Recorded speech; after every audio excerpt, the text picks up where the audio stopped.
We want to look at, again, your self-life in this bag called self-life. We've been examining that as we go along, giving it definition with the goal in mind that we understand what it means and how to take up the cross and to be able to deny that. Now we're going to shift to a little different model here. We've been using a three-part man, and now we'll shift to a two-part man. We're in 2 Corinthians 4:16 and Romans 5:14 through 18. Paul talks about the two lives that we have, an outer life and an inner life. Now the outer life is that part of you that I'm looking at right now, that part of you that was made in the womb of your mother. The inner life is this part of you that was made, that is Adam's life, that is actually formed in the womb of the world and takes on its own uniqueness. And that's my inner life, the Adam life. There's two types of people. There's two races on the earth. One race has Adam's life in them. The other race has Christ's life in them. One is just human being. The other one is actually something supernatural with the very life of God that flows through them. Now, when people look at you and they say that they know you, do they really know you? Well, they know what you look like, but they don't know you. And there's very few people that really understand and know your inner life. And we want to look at the development of that and what makes up that inner life. And so the first thing we look at, and we've been talking about it, is our unique self. Because what we do is we're born dead to God in the Spirit. We're self-centered and insane. We don't know who we are, so we go to other people and we ask them to tell us. Their behaviors, depending on our personality, will affect us in different ways. And so my son's more of a thinker, and I remember when we moved, he must have been in kindergarten, and I was really proud of him because he got over that move when he was a senior in high school. So it just took him a while to get over the move. That affected him quite a bit. My daughter's more of a doer, and it didn't take her any time because this meant we were going to a new place with new people to dominate. And we could expand our sphere of influence. So moving for her doesn't mean anything at all. So as we see, events affect us differently because of our personalities. And so we'll just keep picking on the thinkers because they're fun to pick at.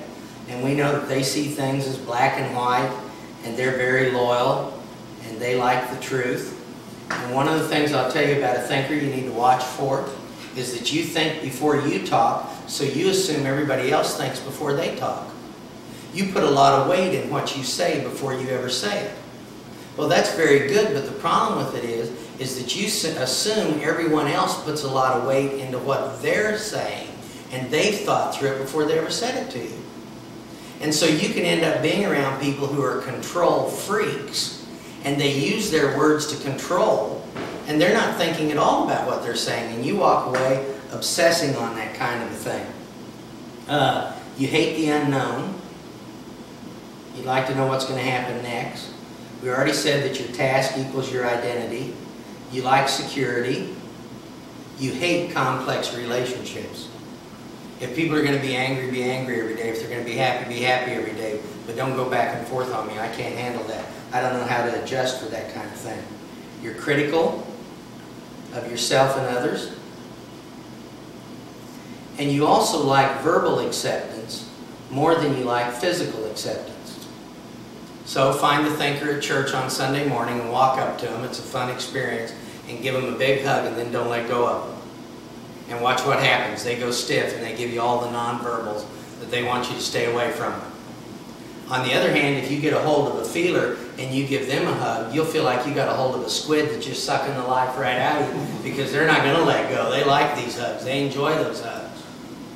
So the first thing I have is I'm born with, and I put a little bitty filter around the inner man, and that filter is my uniqueness or my personality. And it's going to filter through messages as I'm looking to others to meet my needs, to give me my identity and my image. So let's just take a little girl who's a thinker, and we go now to the messages that she might receive growing up. What if she has a passive father who never initiates anything toward her? He never initiates affection. He never initiates a conversation. How would Satan use that? And his job is to kill, steal, and destroy. What would he whisper into her ear if her dad never talks to her? Well, he might whisper that you're unacceptable, or maybe that you're unwanted, or maybe that you're unlovable. Now, what if this same father is an alcoholic? And he loves drink more than he loves her. And when he gets drunk, you don't know what's going to come out of his mouth. And here's one of the things that drunks, for some reason, love to say to their daughters. You're dressed like a whore. Now, a thinker wouldn't say that unless they thought before they spoke. And so why would Dad say that to me if I didn't really look that way, if there wasn't something really wrong with me? And I think that then we're going to add to these feelings of being unacceptable, of being unwanted, of being unlovable, of maybe even being worthless. Well, Dad isn't doing a very good job of meeting the girl's needs, is he? So the next place she's going to shift is Mom and look to Mom to meet her needs. And Mom is very, very dominant. Mom is always giving advice. Do you know thinkers don't like to get advice because they thought through it before they did it? And so when you give them advice, one of the things that you'll be making them feel is stupid. And then whatever decision she makes, Mom remakes for her. And Mom's always questioning it. Mom is very, very dominant and overprotective. I've seen, working in the campus ministries and working in one myself, the students that come to school that have been totally dominated and overprotected, and then all of a sudden they have to make decisions on their own, and they've never been prepared to even make a decision, to even have discernment in a decision. And I remember sitting down with different girls who were so dominated and overprotected and try to convince them that this fellow who they met in the bar really isn't in love with them. He's just in lust with them. And the decisions that some of these people would make in university were terrible because they'd been so dominated and overprotected that they weren't allowed and they didn't know how to make any decisions. So you overprotect someone, you might make them feel even more incapable. And then, of course, I think this girl's going to have some of the feelings of insecurity going on.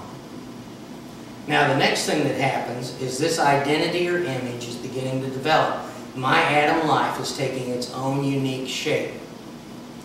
Would you fellas want to go out with a girl who I describe as being worthless, unacceptable, unwanted, unlovable, a failure, stupid, incapable, and insecure? Well, no, you wouldn't. So can you imagine the shock she has when one of the popular boys at school asked her to go out? So he asked her to go out, they go on the date, they're on the date, and he tells her she's beautiful. Well, that shocks her. Then he tells her, I really wouldn't mind marrying you. That's even a bigger shock. Then by the end of the night, it's progressed to the place where not only are you beautiful and I wouldn't mind marrying you, since we're going to get married anyway, why don't we get in bed together?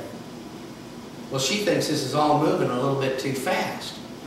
But again, she believes in truth, and he wouldn't lie, and she wouldn't say that if she didn't believe it, so he must believe it. And yet she doesn't realize all he is hormones and loafers. He'd just like to get her in bed, that's it. She finally agrees to it because of all of the rejection in her life, and all of the messages that she's gotten, and the desire to be loved, and the next day she goes to school, and the kids are whispering, and the boy won't talk to her. Now how do you think she's going to feel? And here's another pattern that we can look for then. On a scale of 1 to 10, let's just say that her dad is abusive at a 10. There's a lot of ways to be abusive, verbally, physically, emotionally, all of those kind of things. By the time she leaves the house at age 18, what kind of man has she learned to live with? An abusive man. So she only has tools for an abusive man. Now, we're not blaming her for that. As I mentioned the other day, in Africa, when you die, you give your tools to your son. So we have a flat tire, and this fella gets out the bag of tools that his dad gave him when he died, and all he has in the bag is a screwdriver. Well, I'm not mad at him because he only has a screwdriver, but a screwdriver won't get a wheel off, will it? So I have the tools to handle rejection and this kind of an abusive man, but I don't have the tools to handle one that loves me. And so what this woman will do is she'll go out and find someone who's abusive on a 5 and say he's 500% better than Dad, but another girl who never had abuse but had a lot of love wouldn't even touch the boy because he's 500% worse. And then they'll end up with someone exactly like Dad. And here's another problem. When I begin to have these feelings of being worthless, unacceptable, unwanted, and unlovable, we all hate contrast. So contrast kills us. Maybe you know what I'm talking about. When you're a teenager and all your friends are smoking and you're smoking with them and you decide not to, the cigarettes you had to buy yesterday are free today. When all your friends are drinking beer and then you got to pay each day for the beer, and then one day you decide you don't want to drink anymore, all of a sudden the beer's free. Why is that? Because we hate a contrast. We don't want to see people who are above us, so we want to bring them down. It's what Peter and Judas both did to Jesus and attempted to do all the time. Peter's behavior wasn't all that great, was it? Get behind me, Satan. It wasn't as though his behavior was beautiful. But Peter and Judas both were bringing Jesus down when Jesus wanted to bring him up. Contrast will eventually kill you. You do not change the world or anyone around you through conflict. We change the situations that are around us, always in contrast. And so when there's a contrast, there's one of two things you got to do. Either you hang yourself like Judas, or you're like Peter and you go up. If we have to have a contrast, let's have it this way so I'm on top of the other person.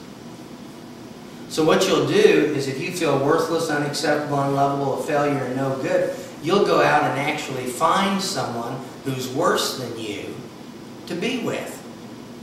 And I mean, all of us have seen that in our friends or in the children of our friends, and we're just saying to ourselves, knowing you the way I know you, what are you doing with that group? Well, what are you doing with that person? Then there's one other issue.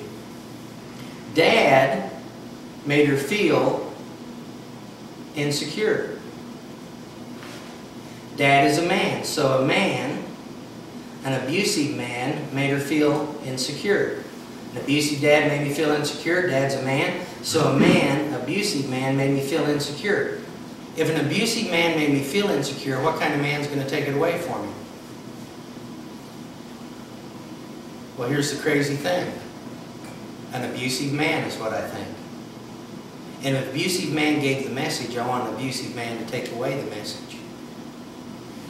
So if a woman gave me a message that's worthless, you guys telling me how great I am isn't going to help. I've got to have a woman to take that away.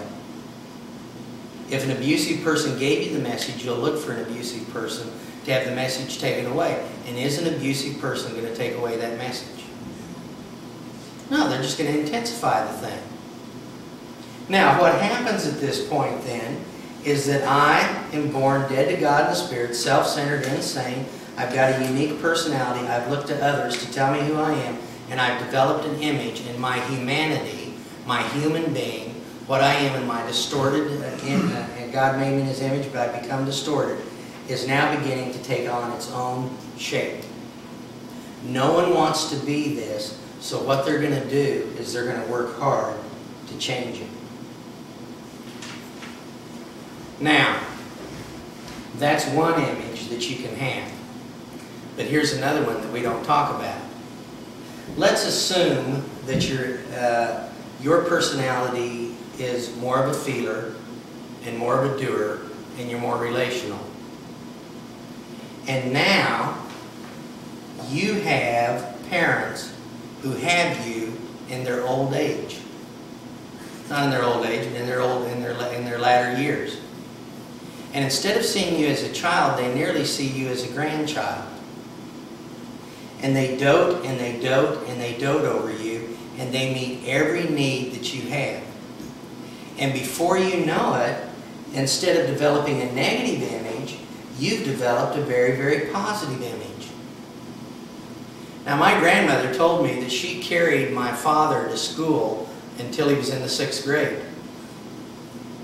And I don't blame her for doing it, because he might have hurt his feet. It was a whole block away. He needed to do that.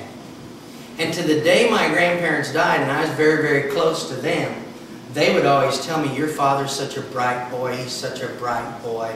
He said, oh, I've never met anyone like him. And my granddad would say, I'll tell you, that son of mine, I don't know where he got it. I don't know where he got it. He is just brilliant. He's genius. He's just absolutely genius. I don't know where he got it. And he grew up with that his whole life. So what kind of image do you think he develops? Man, I'm lovable. And I'm nice. And I'm wanted. And I'm even needed. And all those things are very, very positive. Now, here's the problem with that. When you're given a positive image, in some ways, it's actually worse than getting the negative image. Because you have to work yourself to death to maintain it. And then when you get married, do you think your mate's going to agree with all of that? That mom and dad have been telling you? They're not going to agree with that. And here's the other thing that happens then. You're thrust into a situation where you only have the tools to handle love. You don't have any of the tools to handle rejection. See, most of us have tools to handle some rejection. But someone with a completely positive image doesn't have any of the tools to handle rejection. And they're really undone and confused about all of this. And this is the first time in their life they've ever heard that their breath stinks, or they've got body odor, or they made a stupid decision. And they don't know what to do. They just stand there. And then here's a real joke in the midst of all of this. You come along and you're trying to maintain your image, and God gives my dad Mike as a son. Now you're going to have trouble maintaining an image with that. I told some of you this, one of the things I did is my dad liked to drive fast, and he bought me one of those pellet guns that you pump up and you got the pistol. And you'd either put darts in it back then or the little BBs or a pellet, you got to pick. And he drove like mad, and every time he'd pass a car, I'd just swing the gun out the side and hammer one into the door. And then I'd be back there in the back seat pumping up the air, get my pellet in there for the next one to come, and he'd pass a car and thump, back into that one. I'd be pumping again and going. And one day we're going down the road, and all of a sudden he looks in the rearview mirror and says, Loretta, there's about 12 cars back there flashing their lights. You think something's wrong? You think something's wrong with the car? All the people are flashing and coming up on us. What do you suppose that is? I better pull over and find out. Well, he wished he'd have never pulled over to find out. I just saw him in the back writing down his name for people and handing it. He was off beam when he got back in the car. He never could take a joke. But you're trying to maintain your image with a kid like me. How do you do that? One of the things that I did too is I didn't like the neighbor next to us. And the neighbor went out and he jacked up his camper trailer to change the tires and put in new wheel bearings. And so and then he went to lunch. So while he's at lunch, I went over and got a bunch of sticks and gasoline. I was 5 years old. Put the sticks underneath his camper trailer, dumped the gas on it, and lit the thing on fire. So I burned up his camper trailer.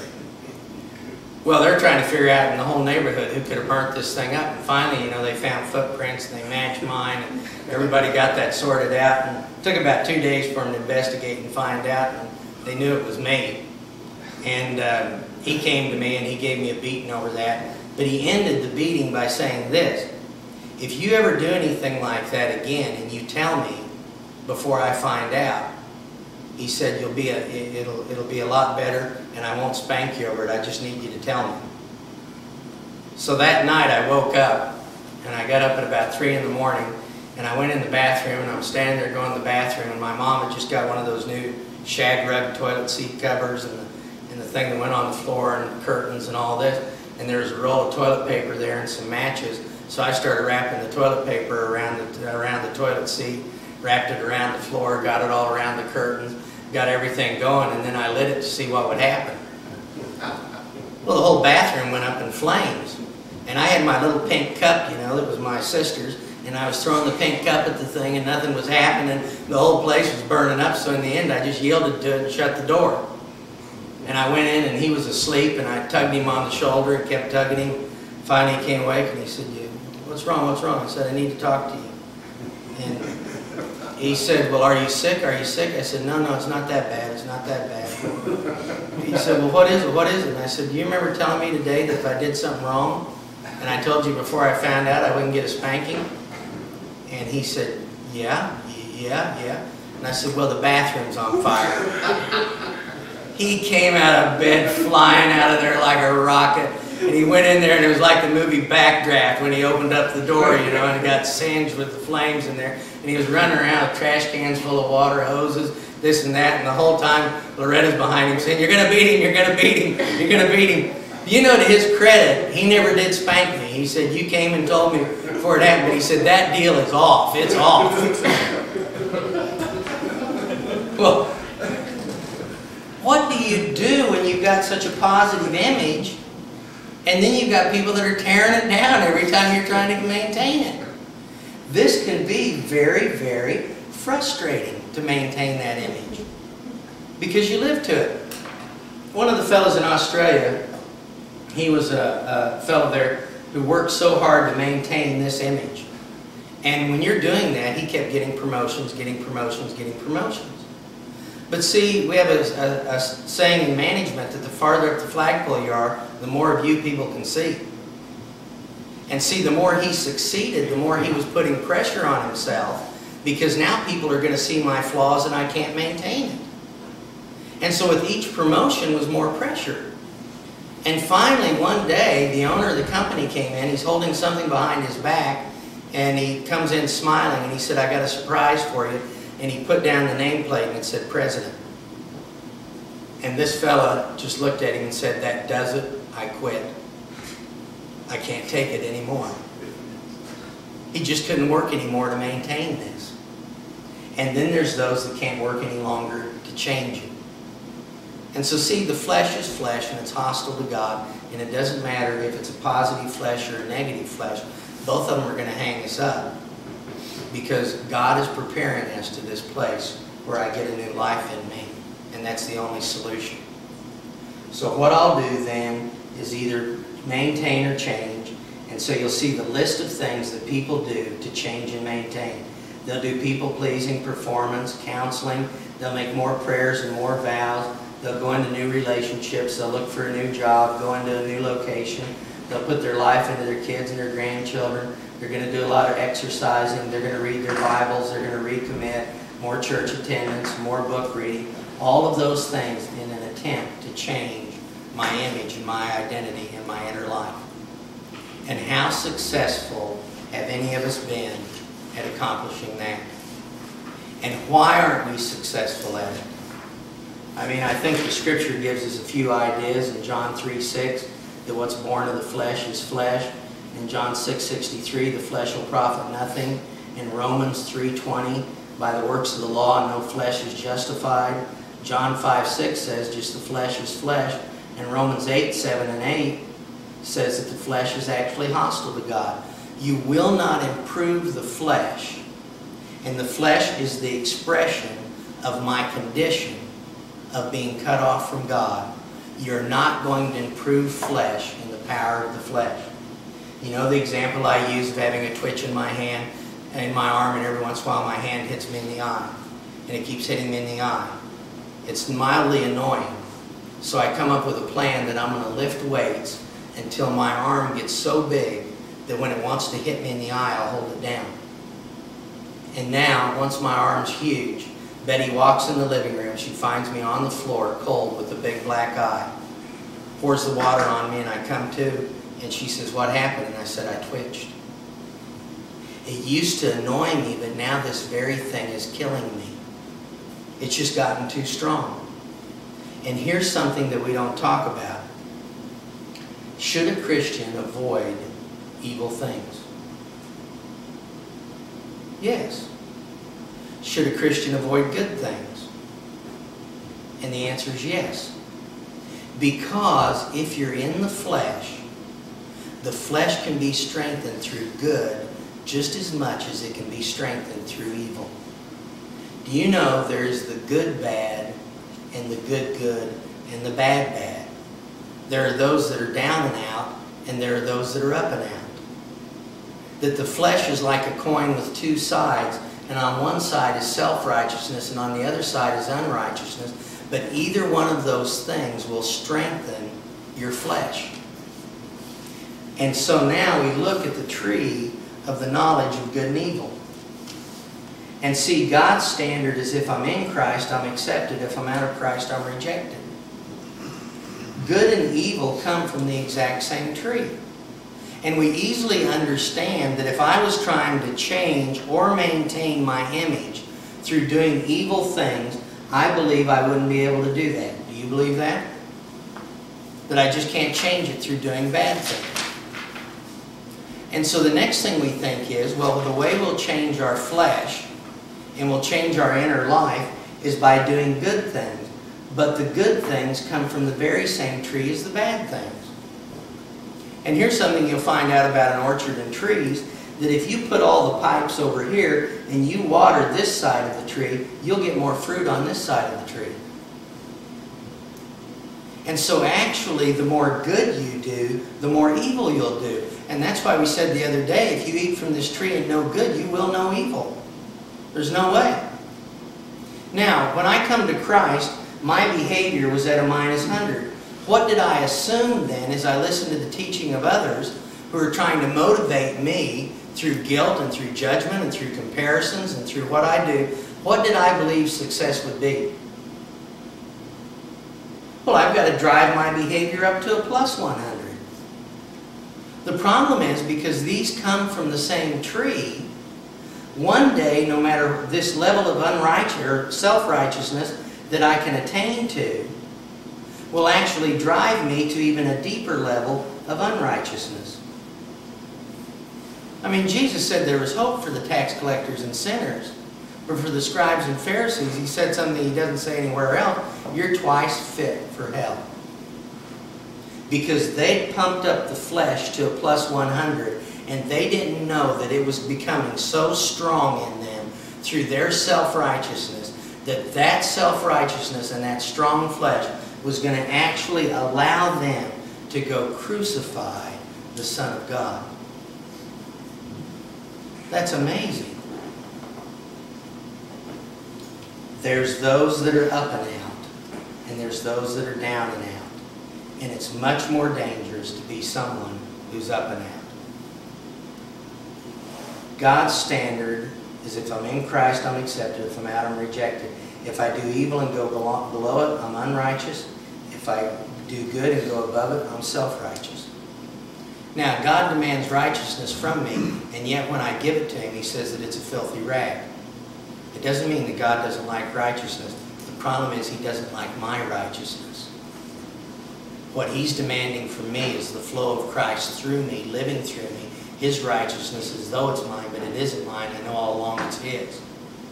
He doesn't need mine because it's produced in the power of Adam life, in the power of humanity, in an expression of flesh. And it's not going to make Him very happy at all. Do you know that where you find the most immorality is where you find the most legalism? I work with a group, and in this group, you would be hard-pressed probably to find a woman who hadn't been abused at some point in her life. And it's very, very legalistic. And in fact, I was talking to some of the men in the group, and they were telling me that one of the things they do, and they just said, what do you think about it, Mike, our practice? We go to all the men in the church twice a year, and we ask them 2 questions. And the first question is this: have you been pure, or have you committed adultery? Have you had any affairs? And if you answer yes to that, you're disfellowship. The second question carries just as much weight. And the second question is this: have you listened to a radio this year? And if you answer yes, you're disfellowship. They said, what do you think about that? And I said, well, I'm not trying to be picky, and I'm not trying to be legalistic or anything. I just have a technical question. What would happen if I had an affair while I was listening to the radio? Would you be doubly damned? Would you be twice cut off? Would you be twice fit for hell? Do you see how ridiculous that kind of thing gets? But where there's legalism and self-righteousness, it has to break out in unrighteousness. Just like I'm talking about my hand with the twitch in it. Strengthen it, and the thing is going to knock me out. So what is the solution to the flesh? What's the solution to self? I'm not going to fix it in my own strength.